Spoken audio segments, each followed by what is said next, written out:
Welcome to this lesson on excess reactants and calculating leftover amounts. In stoichiometry, when we run a chemical reaction, we often have one reactant that gets completely used up while another reactant remains. Understanding how to calculate exactly how much of that excess reactant is left over is a crucial skill in chemistry. This helps us understand reaction efficiency and material waste in both laboratory and industrial settings. An excess reactant is the reactant that is not completely consumed during a chemical reaction. In other words, when the reaction finishes, there is leftover material of this reactant still remaining. This happens because we started with more of this reactant than was needed to react with the limiting reactant. The limiting reactant gets used up first and stops the reaction, leaving some of the excess reactant behind unreacted. The key question we need to answer is, how much of the excess reactant is left over after the reaction completes? To find this, we use a simple formula. The leftover amount equals the initial amount of the excess reactant minus the amount that was actually used in the reaction. This straightforward subtraction gives us the quantity of excess reactant that remains when the reaction is finished. Let's break down the process into 4 clear steps.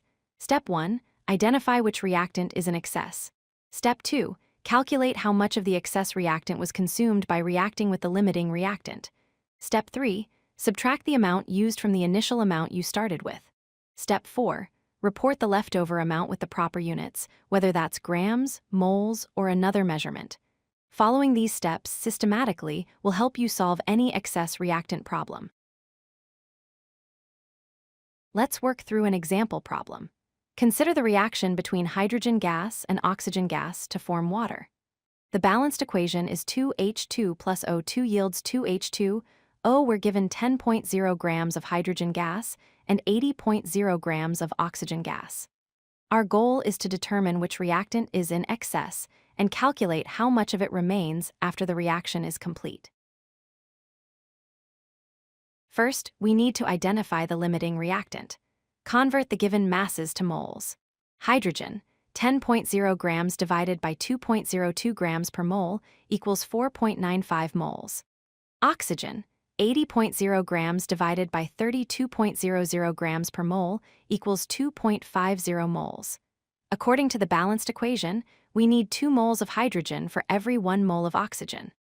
For 2.50 moles of oxygen, we would need 5.00 moles of hydrogen. But we only have 4.95 moles of hydrogen, so hydrogen is the limiting reactant, and oxygen is in excess. Now let's calculate how much oxygen was actually used in the reaction. We use stoichiometry with the limiting reactant, which is hydrogen.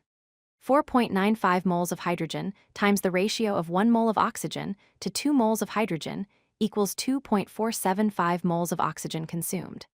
Converting this to grams, 2.475 moles of oxygen times 32.00 grams per mole equals 79.2 grams of oxygen used in the reaction.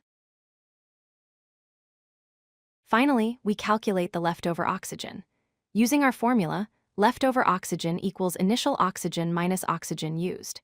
That's 80.0 grams minus 79.2 grams, which equals 0.8 grams. Therefore, 0.8 grams of oxygen remains after the reaction is complete. This is the amount of excess reactant left over. Understanding this calculation is essential for predicting reaction outcomes and managing chemical processes efficiently. If you like this video, hit that like button and don't forget to subscribe. Visit codelucky.com for more such useful content.